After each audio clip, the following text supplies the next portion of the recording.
Mia stood quietly in the small studio, wearing the wedding dress she had waited her whole life for. It wasn't from a big shop, but it was beautiful, handmade with love by a local seamstress. She turned slowly in front of the mirror, smiling through tears. Her mother stood nearby, dabbing her eyes with a scarf, full of pride and happiness. This was supposed to be Mia's happiest day. Everything felt perfect. The dress, the joy, the dream of finally becoming Zik's wife. Then Mia's phone rang. She smiled as she picked it up, expecting to hear Zik's excited voice.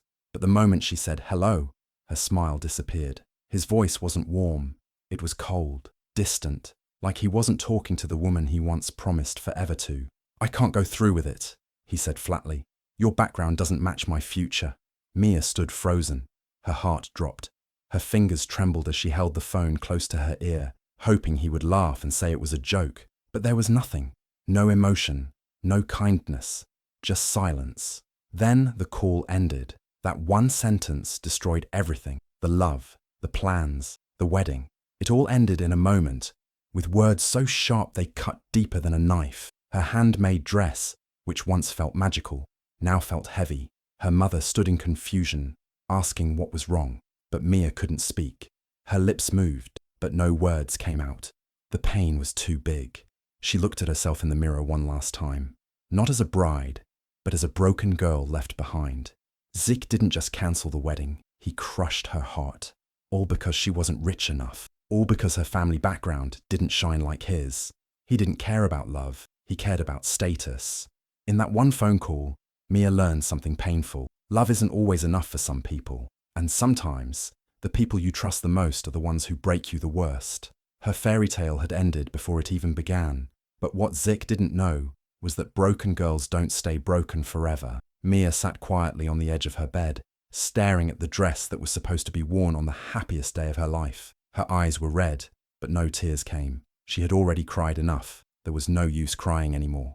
Zik had made his choice, and begging him wouldn't change anything. She didn't call him. She didn't text. She didn't ask why or how could you. She stayed silent, even though her heart was breaking inside. She stood up slowly, walked to the hanger, and took down the dress. It was still beautiful, still full of dreams. But now it was just fabric. Carefully, she folded it like it was something sacred, something she still respected, even if the day it was meant for no longer existed. She placed it back in its box with steady hands, not rushing, not shaking. Then, without a word, she turned to her mother. Her mother's eyes were full of sorrow. She wanted to stop Mia, to hold her back, to say something, anything that could fix this. But Mia didn't want to be fixed. She didn't want pity. She leaned forward, kissed her mother's cheek gently, and whispered, "Don't worry, I'll be fine." Her mother tried to smile, but her tears said it all. Mia walked to the small corner of the room where her old bag sat. It had been packed before, when she left for university. And now, she packed it again. Only this time, it wasn't for school. It was for a new life. She placed her degree at the bottom of the bag, then added a few clothes, her shoes, and a small notebook filled with her designs. She didn't pack memories. She didn't take pictures or gifts. Those things would only slow her down. There were no goodbyes to friends, no farewell party, just silent, quiet, and strong. She walked out of the house with her head held high. Even though everything inside her felt heavy, she didn't know what the city would bring. She didn't have a job waiting or a place to stay. But what she had was more powerful: determination. She wasn't running away. She was running forward. Mia didn't look back at the house, the village, or the dreams that had just ended. She didn't make promises to return. She didn't make promises at all. She just walked away, one step at a time, carrying one bag, one broken heart, and one powerful decision: to build a life where no one would ever call her not enough again. When Mia arrived in the city, she didn't have anything fancy. No big house, no rich friends, no powerful family name. Just a small room she rented, and the courage to start again. She knew finding a job wouldn't be easy, but she also knew sitting and crying wouldn't help either. So, the very next day, she put on a plain shirt, tied her hair back, and walked into a busy cafe near the main road. She asked for work. They gave her the night shift. It wasn't her dream job, but it was a start. Every evening, she cleaned tables, served tea, smiled at customers, and sometimes got yelled at when things were slow. She never complained. But there was something most people didn't know. Mia wasn't just a waitress. She had a secret dream. During the day, when others slept or relaxed, Mia walked to the city's public library. There, she used the old computers to teach herself something special: architecture design. The computers were slow and the software crashed often, but she didn't give up. She watched free tutorials, read guides, and practiced with whatever tools she could find. She carried a small sketchbook in her bag. Whenever she had a new design idea, she quickly drew it. Her drawings were full of imagination: beautiful homes, smart offices, stylish shops.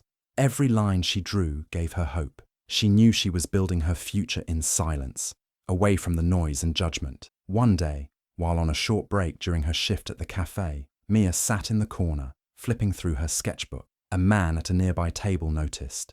He kept looking, curious. Finally, he walked up and asked, "Did you draw these?" She nodded shyly.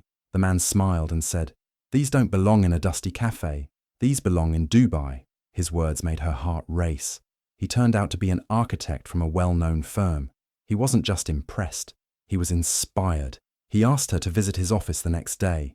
Nervous but excited, Mia went. She showed her sketches, answered questions, and even gave a few design ideas on the spot. They offered her a chance to work on a small project, a real one. That sketchbook, the same one she used during cafe breaks, became the key to her first contract. Mia's life began to change, slowly but surely. Her hard work in silence was finally being noticed.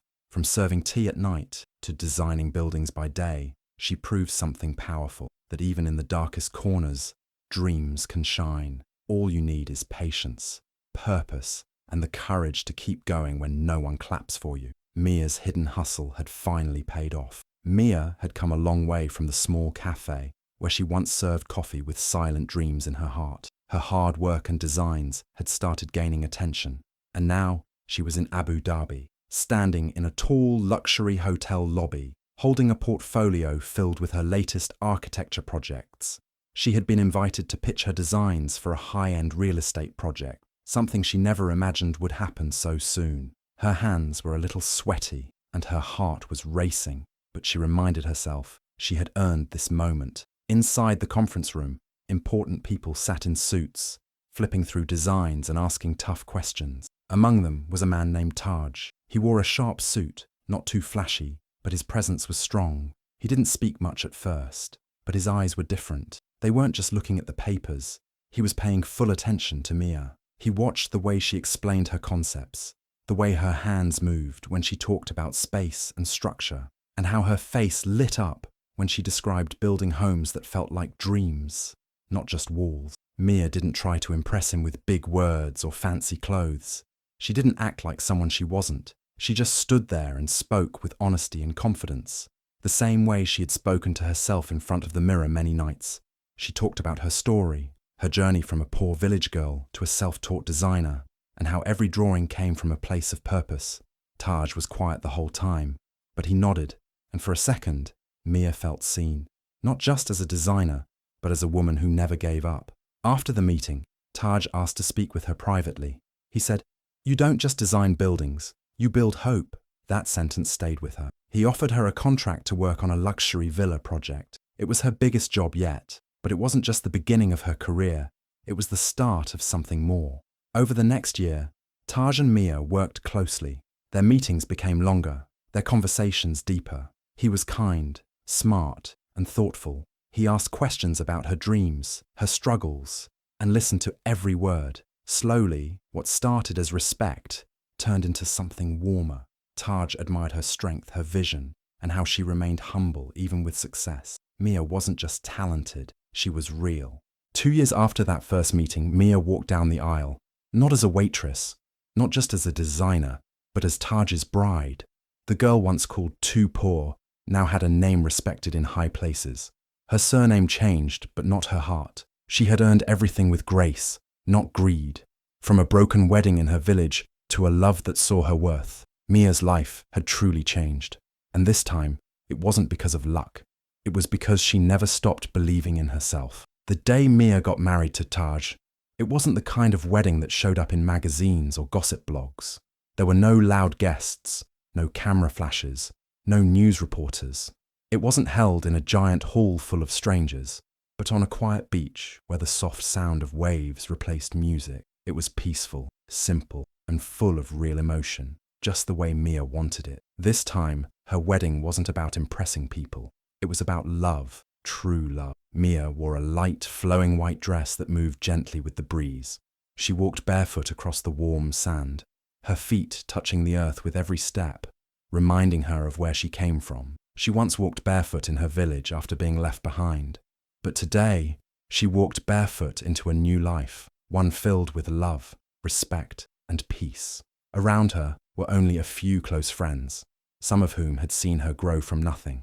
Their smiles were real, their hugs full of warmth. Taj stood by the shore, waiting. His eyes didn't leave her as she walked toward him. He wasn't nervous. He was sure of her, sure of them. When Mia reached him, he didn't rush to kiss her lips. He gently took her hand and kissed her knuckles. It was soft, slow, deep, like a promise. The kind of moment that didn't need loud claps or cheering. It was enough just to feel it. Then, Taj whispered something that made Mia's eyes fill with tears, not of sadness but of deep happiness. He said, "You're more than rich. You're rare." And in that one sentence, he reminded her of all she had overcome. He didn't see her as lucky. He saw her as strong, as valuable, as someone who had earned her place beside him, not because of beauty or money, but because of her spirit. The ceremony was short, but full of meaning. As the sun began to set, the sky turned golden, like the world itself was blessing their union. There were no fireworks, but it didn't matter, because their love was already shining brighter than anything in the sky. Even though there were no paparazzi, the world still noticed. Photos taken by friends quietly spread online. People saw a bride who looked like peace and power at the same time. A woman who had been broken, left, and doubted, but who found a man who loved her for all that she was. Mia didn't need a crowd to feel special. She didn't need likes or shares to know her worth. Her wedding wasn't loud, but it was loud enough for hearts to hear. She had walked through pain to reach this peace. And on that beach, barefoot once again, Mia didn't feel like the girl who was once rejected. She felt like the woman she was always meant to be. 3 years had passed since Mia left her village, with nothing but a broken heart, a degree, and a dream. In those 3 years, her life had completely changed. She had become known not just for her talent, but for her strength. Her name was now mentioned among top designers in the Middle East, and tonight, she was one of the special guests at the Dubai Tech Gala, an event filled with billionaires, inventors, and powerful minds from across the world. The ballroom was glowing in gold lights. Crystal chandeliers sparkled above, soft music played, and waiters moved quietly with glasses of wine and trays of hors d'oeuvres. Everyone was dressed in the finest clothes, but when Mia walked in, she didn't just enter the room, she owned it. Her gown was sapphire blue, hand-embroidered by a famous designer as a personal gift. The way it hugged her body with elegance, the way the fabric flowed as she walked, made everyone turn their heads. But it wasn't just the dress, it was Mia's presence, calm, confident, beautiful in the way only self-made women are. As she walked in, holding Taj's hand gently, a man standing near the cocktail bar noticed her. He wore a cheap suit and held a glass of wine with shaky hands. His eyes widened, his grip loosened. The glass nearly slipped from his fingers. It was Zik, the same Zik who once told Mia she was too poor to marry. The same man who thought leaving her behind would take him forward. He hadn't expected to see her. Not here. Not like this. Zik couldn't believe what he was seeing. The woman standing across the room wasn't the same Mia he left. She looked richer than he ever dreamed of being. But it wasn't just the wealth. It was the way she carried herself. Her head was high. Her smile was soft but powerful. She didn't look angry. She didn't look bitter. She looked free. Their eyes met. For a second, everything stopped for Zik. He hoped she wouldn't recognize him. Or maybe he hoped she would. Maybe he wanted a chance to explain, to apologize, to say something. Anything. But Mia didn't need to say a word. She simply smiled. Not a sarcastic smile. Not a fake one. Just a calm, kind smile that said, "I've moved on." A smile that showed she had won, not by fighting, but by rising. Zik stood frozen, heart pounding. He didn't know whether to walk over or disappear. But before he could decide, Mia turned away slowly, her hand still in Taj's, her chin slightly raised, her grace untouched. That night, fate had brought them into the same room again. But this time, Zik was the one watching from the sidelines. And Mia? She was exactly where she was meant to be, in the spotlight, not because she chased it, but because she earned it. Zeke stood frozen, still holding his glass, his mind racing as he watched Mia from across the room. He couldn't believe his eyes. The woman he had once left behind, calling her too poor, not good enough, was now glowing in a room full of the world's most powerful people. He took a small step forward, unsure of what he was going to say, but something inside him told him he needed to speak to her, maybe to explain, maybe to ask for forgiveness, maybe just to prove to himself that she would still talk to him. He walked toward her slowly, weaving through the crowd. His heart pounded with every step. Mia stood near one of the gala displays, her posture relaxed, a soft smile on her face. She looked like she belonged there, like this life was made for her. Zeke finally got close enough and called out, "Mia, wait!" His voice cracked slightly, but before he could take one more step, a tall security guard in a sharp black suit appeared beside him. The guard raised his hand and said calmly but firmly, "Sir, please, step back." Zik was confused. "I just want to talk to her. We know each other," he said quickly, looking past the guard to Mia, but the guard didn't budge.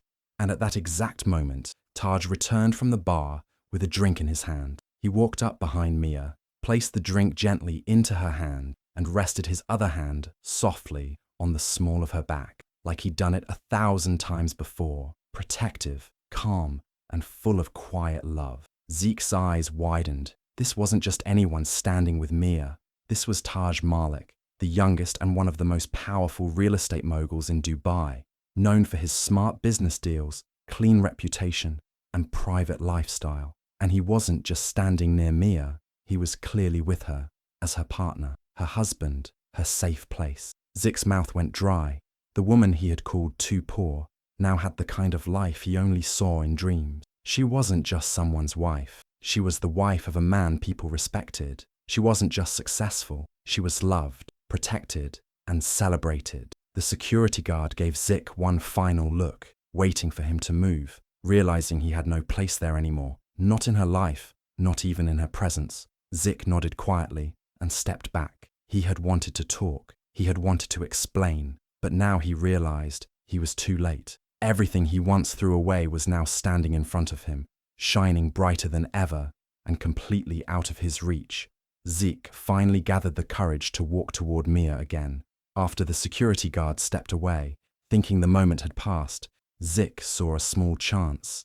He moved slowly, heart pounding, palms sweating. When he reached her, he stood a few steps away, unsure if she would even acknowledge him. Mia turned her head slightly, recognizing the familiar voice even before he spoke, but she didn't react with anger or shock. Her face remained calm, her eyes steady.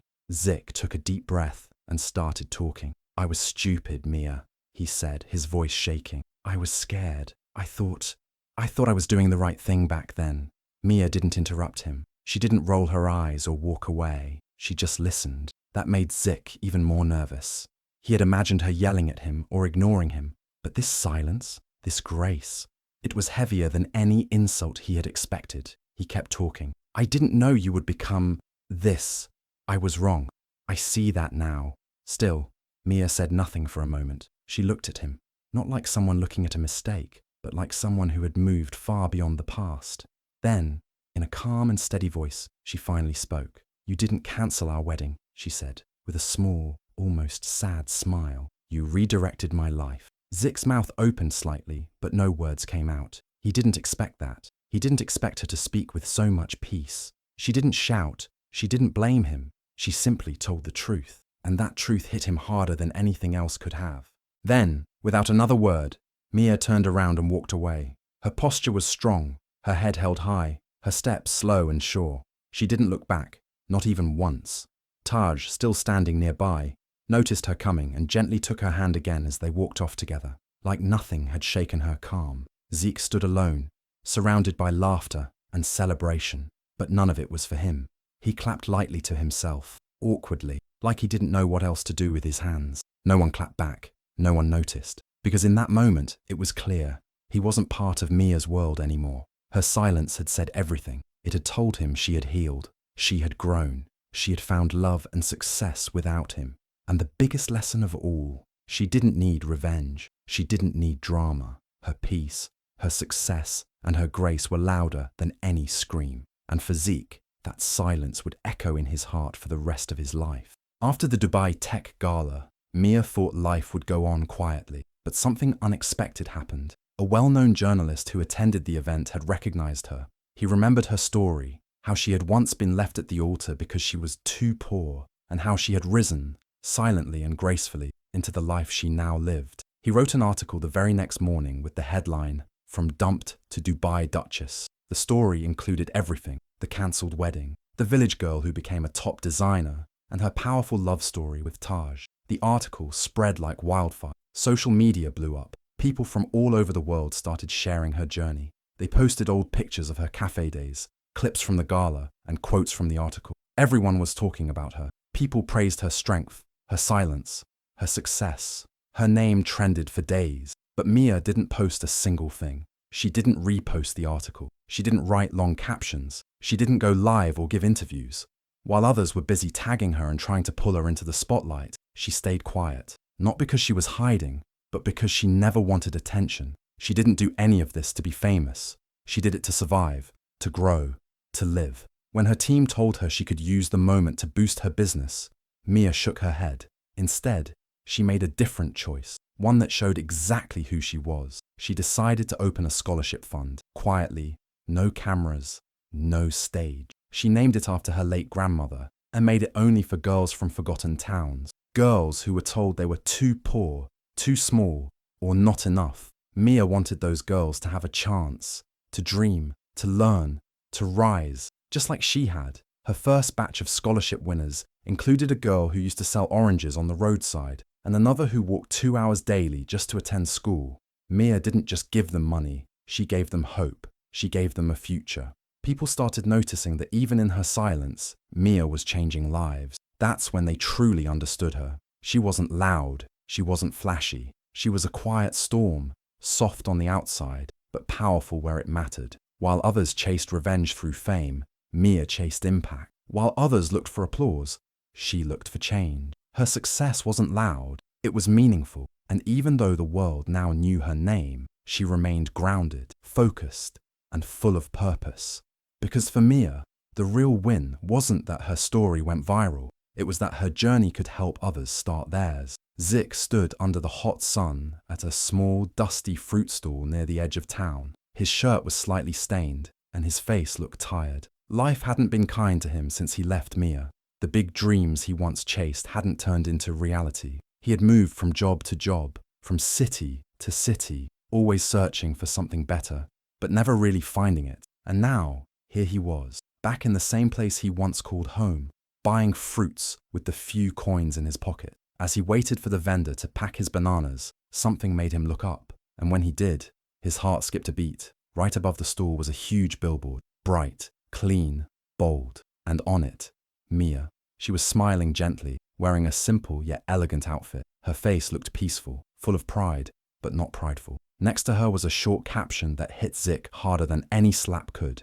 Born poor, built power. He stared at it for a long time, his mouth slightly open, the bananas now forgotten in his hand. The wind blew gently, dust rising around his feet. But Zeke didn't move. He just stood there, trapped in the moment, feeling a deep mix of regret and awe. He whispered to himself, "That was supposed to be my bride." But even as he said it, he knew it was never meant to be. Not the way he had treated her, not the way he had walked away from her so easily. He had left her because of her background, because of her poverty, because she didn't fit into the future he imagined. And now she had built a future far greater than anything he could have offered. Mia wasn't just successful, she had become a symbol of strength. Her face wasn't just on a billboard, it was in the hearts of people who believed in rising after falling. She had turned pain into power, silence into strength, and she didn't do it with revenge, she did it with grace. Zik lowered his eyes, finally taking the fruit from the vendor with a quiet nod. He walked away slowly, but the billboard stayed in his mind, haunting him. That image of Mia would follow him everywhere, not to remind him of what she had become, but to remind him of what he lost. Because fate doesn't wait for cowards. It rewards the brave. And Mia, she never looked back. Not once. Not for him. Not for anyone who made her feel like she wasn't enough. She had moved on. And Zeke? He was just a memory in the story of a woman who became unforgettable.